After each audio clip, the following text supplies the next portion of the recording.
We had called in for a development meeting for our European distributors. The idea was to get feedback from the market, if there were some specific market needs that we were not focusing on in our R&D department.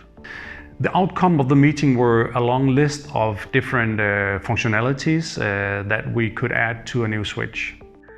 We had a meeting where the R&D director from APIM attended, and we went through the list. One of the needs to have was it should be dome-based, and they also wanted a normally closed function. And the director said it couldn't be done based on his experience on the market. Then his comment of it couldn't be done got stuck in my head. And then during Christmas, it gave birth to a little idea that it might be possible. The thing I wanted to try was to see if it was possible to separate the two side channels inside a standard Multimex switch. If there was enough terminal inside the switch to make a cut and still be functional.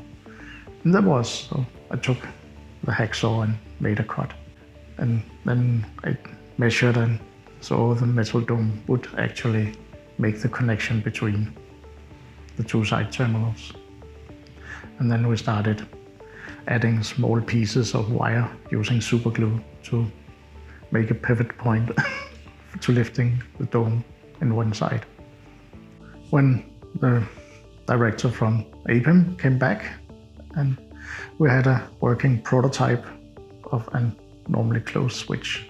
It was a little mock-up on PCB with two LEDs, so we could show him it switched between the two LEDs. So we had the normally closed function and the normally open function in one switch. And then he got busy taking notes.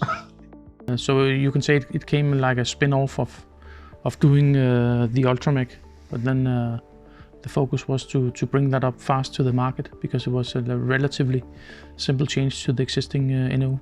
First of all, of course, like when we do other thoughts of development, we ran through a design FMEA, tried to evaluate the risks. By then, when we did the mock-ups, we had, let's say, some areas of concern before doing the testing, but it turned out not to be the case while doing the testing, that it was actually quite durable. First of all, we of course looked at the mechanical build-up and also the tolerances to see if we at all could achieve that accuracy, because it is tiny details and very little space. So we had a few mock-ups made and we could see that it didn't affect the tactile feel, etc. Then we started with all the electrical testing. When we launched the normally closed, normally open Multimex switch, we were the first on the market with a very compact SMD mountable package like this, offering this functionality. We see the largest demand from markets where security are needed, and that is often seen from medical market, military, communications. NC contacts are generally preferred due to two reasons. First of all, they are very simple. They don't have to create a good contact to send out the signal. They just have to break the connection. The circuit is very easy, robust, and therefore it's very safe. Secondly, they react quicker. If you compare to a normally open switch, when you need to use the signal from that, it's normally in the end of the movement where the moving contact is making the contact. Where on the normally closed signal, it's in the beginning of the movement, and that's the reason why it will react quicker. This is also a reason why you normally would use a normally closed switch in an emergency stop.